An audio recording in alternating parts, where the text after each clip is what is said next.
Il faut être véritablement armé parce que c'est vrai que la société est pas encore totalement prête à accueillir ce que beaucoup de gens appellent la différence, alors que moi je l'appelle singularité.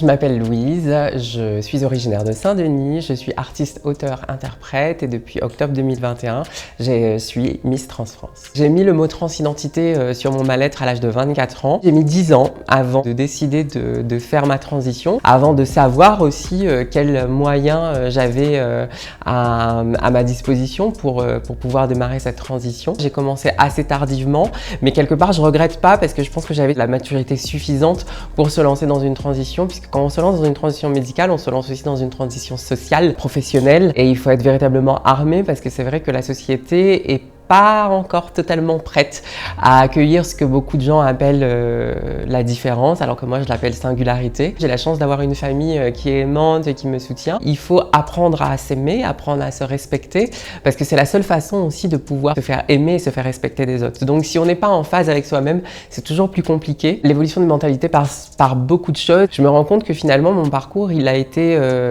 assez simplifié et assez accepté justement parce qu'il y avait aussi cette casquette d'artiste. Et ce qui va contribuer à continuer à faire évoluer ces mentalités, c'est notamment en fait la visibilité. Depuis quelques années, il y a pas mal de documentaires qui se font dans les médias, à la télévision. La seule chose que moi je regrette, c'est que ces documentaires sont très souvent médicalisés et souvent pas stigmatisants, mais on a l'impression en fait que être trans c'est un peu coupe-veine et que forcément en fait ça inquiète par exemple les parents et c'est tellement plus simple en fait qu'on montre aussi des parcours de réussite, des parcours de vie totalement normaux. Se lancer dans une transition, c'est pas forcément évident, mais si on a que l'impression que c'est hyper stressant, que ça est compliqué, qu'on va complètement galérer, forcément ça nous donne pas la force d'avancer et de se lancer dans cette transition. Il faut réussir, je pense, à montrer ce qu'on a fait ces dernières années. Aujourd'hui, il y a beaucoup de jeunes qui regardent sur Facebook, sur les plateformes, des reportages, des documentaires qui mettent en avant ou des personnes trans ou des personnes queer. On montre aussi une nouvelle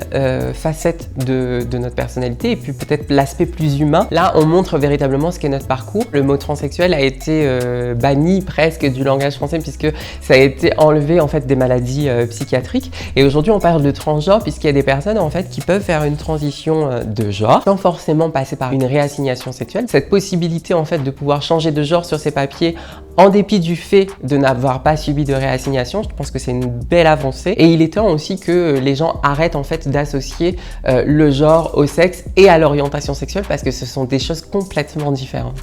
Au tout début de ma transition, comme beaucoup de filles, j'ai passé énormément de temps sur les réseaux sociaux à chercher des modèles à qui je voulais ressembler. Et finalement, ça nous crée juste des complexes en plus, jusqu'au moment où moi j'ai compris en fait qu'il fallait pas que je cherche à devenir la femme parfaite, mais qu'il fallait tout simplement à ce que je devienne ma femme parfaite, ma version de la féminité. Que l'on soit une femme cisgenre ou que l'on soit une femme transgenre, on a tous une part de féminité et tous une part de masculinité. Et à l'inverse, quand on a un homme, on a aussi une part de féminité. Il faut juste être en accord avec soi, qu'il y a différents types de femmes et justement la diversité fait la richesse de cette société. Louise, c'est une jeune femme dynamique, positive, qui a décidé en fait de croquer la vie à pleines dents et qui a juste envie de faire bouger les lignes à sa façon et voilà.